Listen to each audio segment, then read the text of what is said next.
Before we begin, thank you very much to Jeremiah C. for joining the Patreon campaign. Thank you very much for the support. Thank you for helping to keep the channel alive. I am not exaggerating when I mean that the people pitching in on Patreon are literally what's keeping this channel alive and keeping the daily content coming. I currently have one shout out left in the queue, and then the shout out streak is absolutely done.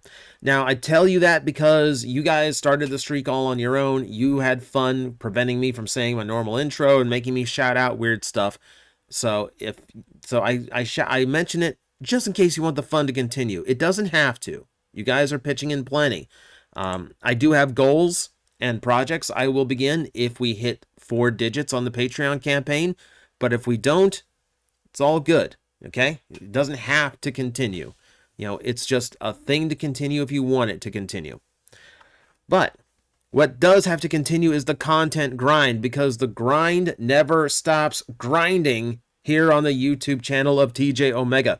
And speaking of the Patreon campaign, I do have some requests to get to. I actually have a big long list of requests to get to, and some of them are really tricky. So we're going to try and hit them one at a time. So this one, I was requested to say something. This was a really weirdly phrased and broad request. It was to say something good about the 10 worst things about Transformers, or take one of the worst things about Transformers and say 10 good things about it. But it's a little too undefined. It's a little too vague. So I've kind of twisted it. We're going back to the worst 10 Transformers list that I posted, and I'm actually going to find something good to say about all of them, because while I feel that I genuinely feel that there is no such thing as a Transformer that is perfect, but I also feel that there's no Transformer that is completely irredeemable. Ultimately, it's a toy, and how you have fun with it is completely up to you, even if it's not what the manufacturer intended. Oh, trust me, there's one entry on this list like that. But there is something to be said for just about every toy that comes out under the Transformers brand. So, just like the last list, we're starting off with Scalpel from Revenge of the Fallen. So, it's hard to find things to say about the 10 worst Transformers of all time. But you know what? There's always something to be said. And I do like the adventurous nature that this had. So this was in that Revenge of the Fallen Scout era where Hasbro found out, oh, hey, we got so much money coming in from this movie, we can do anything. So let's just make crazy stuff. Let's make a biplane. Let's make a toaster. You know, let's just do weird stuff. So the one character that felt like it fit in with this size class was Scalpel. Still very large for how he was in the movie. Point being, I like the adventurous nature of it. And even though like it's a little weird of a figure, I mean, it's very atypical of a Transformer design. It offered something really, really unique, you know, and that is commended. The execution doesn't work, but I like that they try something unique and different amongst Transformers, especially nowadays where they stick so hard to the stuff that works and they're scared to branch out too much. This is the kind of adventurous spirit I miss. So there you go, something nice about Scalpel, and we have to do this for everyone on that list. I want you to understand this hurts. The pain is real. So what can we say about Retrax? So I will give them credit for the fact that, yeah, the gimmick does limit what he can do in robot mode. Severely limit, and severely limits how he looks. That said, I do find it impressive on an engineering front that they do have a fully working Transformer who can curl into a ball in beast mode. You think about how little a lot of the Beast Wars beast modes could actually do. Most of them just kind of stood there and looked like the animal. You know, Wolffang is a cool looking wolf with absolutely no articulation. Cheetor and Tigatron are nice looking felines with absolutely no articulation. So it's very rare that a Beast Wars beast can actually do what the beast does. You know, like even Scorponok cannot get his stinger tail all the way forward. So Retrax being able to curl into a ball is actually a really impressive engineering trick to still have a full action figure in there. Full action figure being debatable, but you know what I mean. So I give him credit. Engineering wise, design wise, yes, there is something very impressive to how TRex works. And we have to give credit because, yes, they included 2 other spring-loaded gimmicks into it. So there is a lot going on in a deluxe.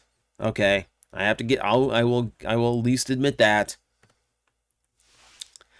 Okay, so the Beast Hunters Final Wave. This was meant to be an experiment to see if they could upscale Legends class figures, or Legion class at the time, and just see if they could put those out as the last wave of a line, because the last wave always ended up being just kind of a dud repaint line anyway, so they tried to do something different with it for Prime Beast Hunters.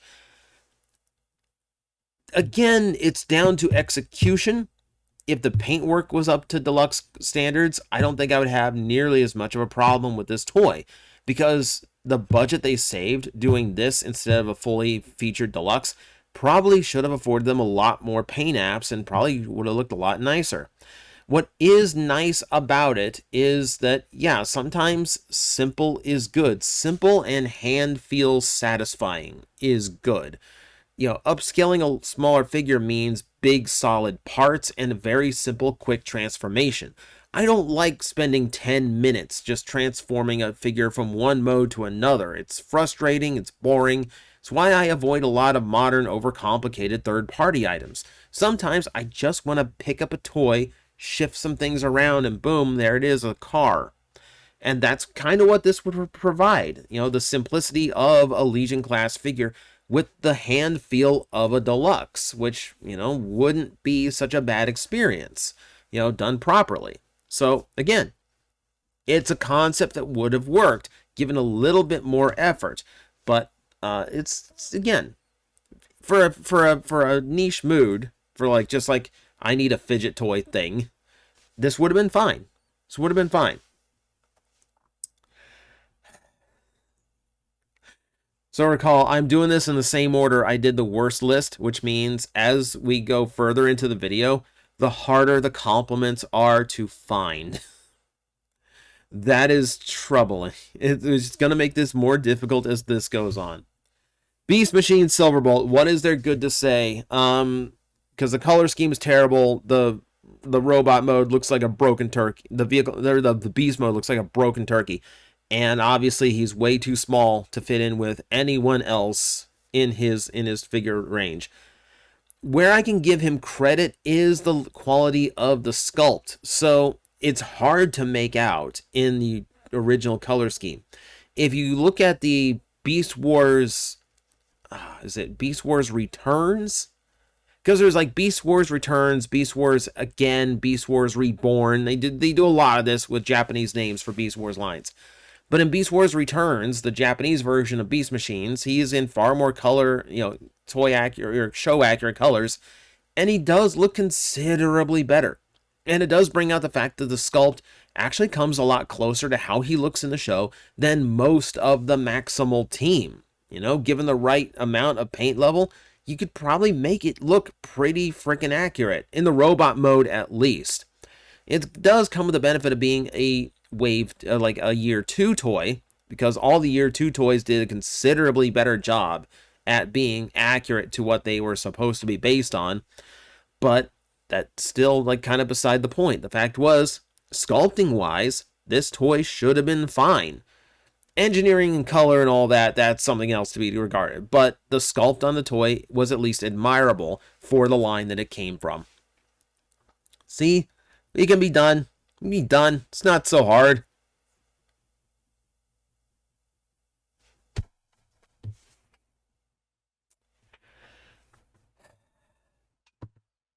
I can't take a breather here. I have to keep going. Double clutch is problematic. This is a toy that was remolded 4 times and it still didn't work. I mean, in general, we're kind of talking about the general flaws and style of the Power Core combiners, right? And the thing I will give them credit for is, while I'm not a fan of the automorph style of engineering that the drones had, I do really like how universal it is. You know, any of the drones can become, you know, like any of the arm drones can become a left or right arm for any of the bots. Any of the car, you know, any of the leg drones can become a leg left or right for any of the other bots. And it all, for the most part, stays balanced. You know, it all works. So like that part is commendable. There is genuine things about the power core concept that would have, in different circumstances, actually worked really, really well. I don't think it was implemented correctly, but I do like how universal the system is. And done differently, I could absolutely see room where this would have been a really nice set of figures and a really nice toy line.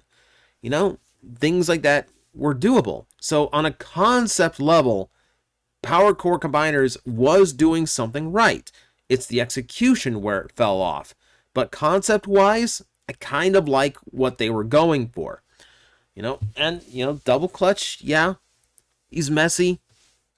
I will admit, I don't mind the torso mode. I think it's one of the better looking torsos. It's the fact that it doesn't work or hold together that's the hard part. But I don't mind the torso mode. It's certainly better than a lot of the torsos in this line. I'll give it credit for that. All right. How many have we done? Okay, we're only halfway through. Who's next? Oh, the TRex. Now, fortunately, this one's a lot easier. Because the Animorph toys in general were just... But one thing that you got to give him credit for is just how nice some of the beast modes look. Now, take a look at this. Yeah, it looks like some like knockoff Jurassic Park toy line, but you can't tell that this is going to break apart into 3 separate action figures. Action figures that look like absolute nightmares.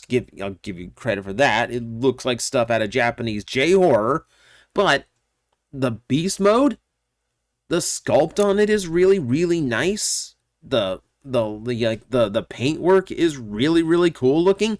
I like this. I like this tone where it kind of has what could be like a realistic scale pattern, but has a little bit of a flame aspect to it. It looks really, really cool. It's a very cool looking take on a T-Rex. You know, and I will give it credit for that.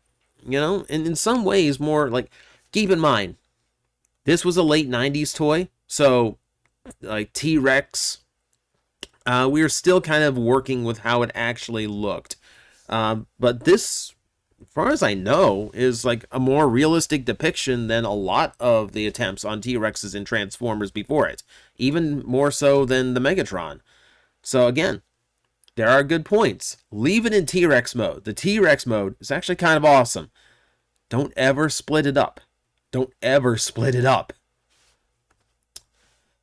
You know, I say it. I made a career and a name for myself out of making fun of Armada Hotshot. But it is not the worst toy in Armada. This is the worst toy in Armada.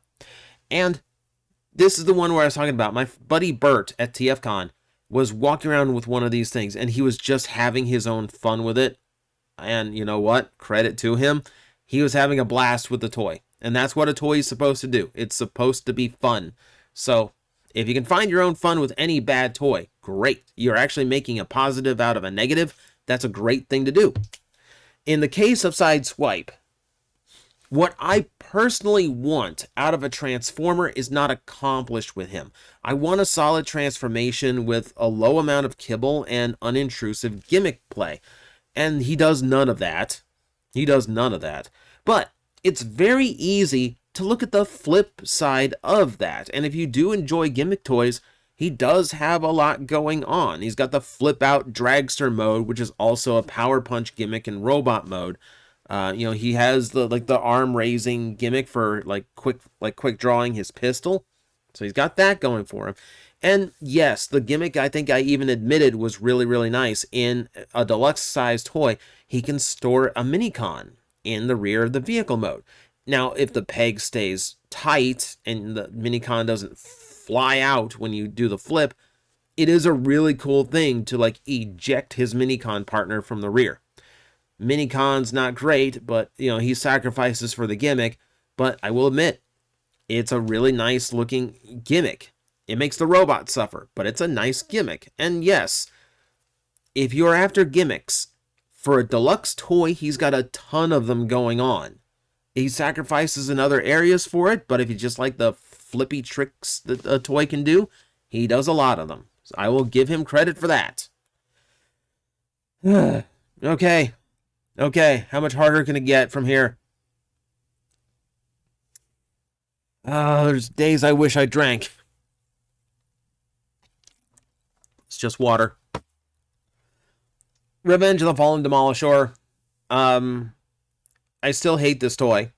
You know, and I know I sound hypocritical because I say, well, I like when Hasbro does something different. It's an atypical kind of robot mode, and then go like, oh god, this robot mode's horrible. But it's because it's horrible as an action figure. I at least want my figure to be able to stand upright without having to gorilla tripod himself to the ground, in which case he just can't really use his arms for articulation anymore. So at that point, he's just kind of there. Engineering-wise, yes, there is some impressive tricks going on with the toy. Yes, it looks very atypical, which, you know, if you just wanted to stand there and represent the character from the movie, all the power to you. That's perfectly fine. You can do the same thing with the Studio Series version for all I care. If that's how you enjoy the toy, so be it. It's a cool scene, right? So an action figure representing this like super weird oddball design, okay, fine. You can have credit in that. I will give it credit for the treads. Now, I don't like the treads because it's rubberized plastic, so eventually it is going to dry, it's going to rot. And apparently for a few people, it caused plastic it was in contact with to melt. That's a weird chemical reaction, but that's very limited from what I can see. But I will admit, it does allow this neat little trick that the Studio Series one didn't accomplish. Now, ultimately, I prefer the plastic treads, but the rubber ones meant that the same treads that form his actual, you know, caterpillars in vehicle mode can actually form his giant wheels in robot mode, which engineering-wise is a cool little thing that it can do. Okay, does that count? Does that count as a compliment? I've complimented something on Demolisher. This is something I didn't do in the review of Demolisher. So I think I'm in the clear here. You know, because I don't like, again, the implementation has flaws, but on an engineering level, it's a cool, innovative trick. Okay. We know how flawed Beast Machine's Supreme Cheetor is. We know it can barely stand up. We know it's prone to breakage. We know that it's creepy sometimes. This is kind of going back to the same argument I had with the Beast Hunters figure, which is the fact that sometimes there is novelty in size for what it is. And the way they sold this and the way they upsold it when they're first announcing the toy is it's the size of a house cat. So yeah, a feline transformer that is that size does have some value to it. And there is something neat about seeing something that, granted, a very gangly, small-headed cat, but yes, it is the size of a cat, but it can still feasibly transform if you wanted to. There is something neat to that. And I do tend to like figures that let me have like giant scale things, I had that giant animated Optimus Prime, and just having a giant truck was fun. There's some times where I look at I kind of miss my Supreme Cybertron Starscream for the same reason. And there's sometimes where, they do a car transformer that's gigantic, and there's something fun about messing with a gigantic figure that just turns into a car and not like a city or a spaceship. So there is fun in that. There is fun to having a giant version of something, So at least in beast mode, Cheetor's okay, because that's clearly the mode that they really wanted people to buy it for. And I believe this is the last one on the list. This is the hard one.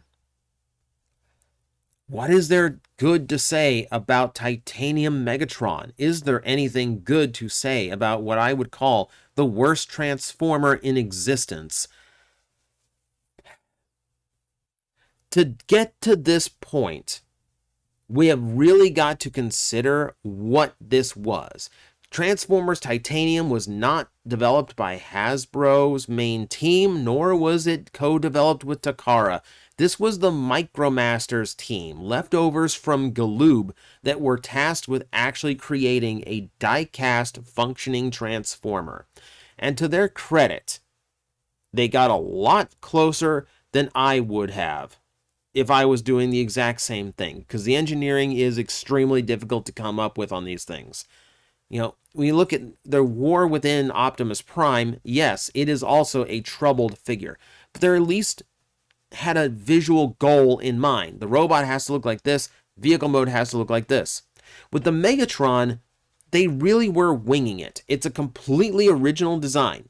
They call it G.I. Joe Megatron, but it's not based on any G.I. Joe issue that I could find. I cannot find this design in any fiction whatsoever. Given that they were this is like from first wave and the first completely original Transformer they came up with, the fact that it functions at all is an accomplishment. I will give them credit for that. And I have to give them, really, this is the worst Transformer toy of all time. I do not think this toy does a single thing correctly. So literally the only credit I can give it is literally an effort trophy. You know, literally the sticker, literally the star sticker that says, you tried. Just pin it like right to your collar or something. It's the best I can do. Sometimes they are really just irredeemable. At least in this one particular case. But you know what? I will fully admit, it's closer than I could have gotten. So, there you go.